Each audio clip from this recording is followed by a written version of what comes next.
chez nous pour partager les conclusions de la revue annuelle des réformes politiques,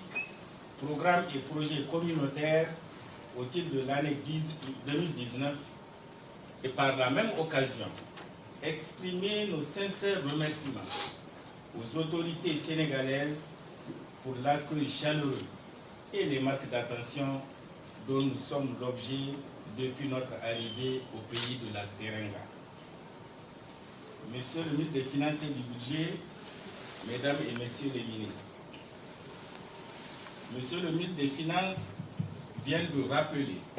de manière exhaustive et fidèle les circonstances dans lesquelles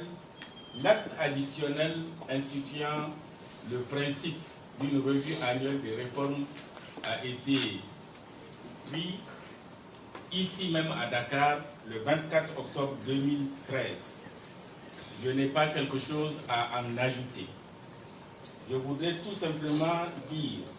que cette revue est placée au plan politique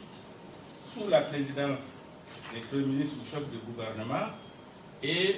sous la tutelle des ministres en charge des finances. Cette revue qui se déroule dans les 8 États membres constitue un exercice essentiel pour l'approfondissement de l'intégration économique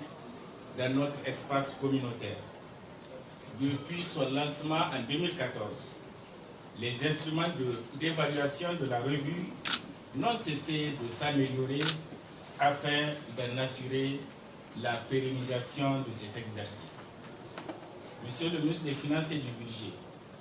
la revue politique qui nous réunit aujourd'hui, comme vous l'avez rappelé, a été précédée d'une revue technique qui s'est déroulée du 21 au 23 octobre 2019. Elle a connu une bonne implication de tous les acteurs, notamment les experts des départements ministériels concernés qui ont été instruits à cet effet. Soyez-en remerciés, Mesdames et Messieurs les ministres, pour cette fructueuse collaboration entre nos experts qui ont travaillé dans une ambiance empreinte de fraternité, de professionnalisme et d'objectivité.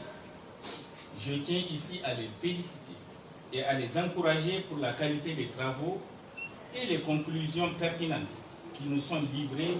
et dont l'économie vous sera incessamment faite par le commissaire Mohamed Mokhtar Diagne, commissaire en charge du département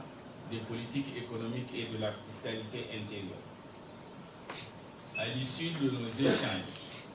le ministre des Finances et du Budget et moi-même rendrons compte aujourd'hui des conclusions à Monsieur le ministre d'État, ministre secrétaire général de la présidence de la République, afin que, comme l'a dit le ministre des Finances, des directives et des instructions puissent être données par son Excellence Monsieur le Président de la République sur ces conclusions pertinentes. Mais d'ores et déjà, je peux vous dire, et le ministre m'a devancé, je le confirme, que le Sénégal affiche un taux de mise en œuvre des réformes que nous avons arrondi à 78%, contre 76% en 2018, soit dans tous les cas une progression de 2 points. Au surplus, des recommandations ont été formulées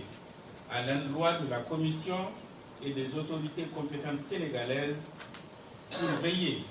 à la mise en œuvre efficace et certainement diligente des textes et projets restés sans évolution notable au cours de la présente revue.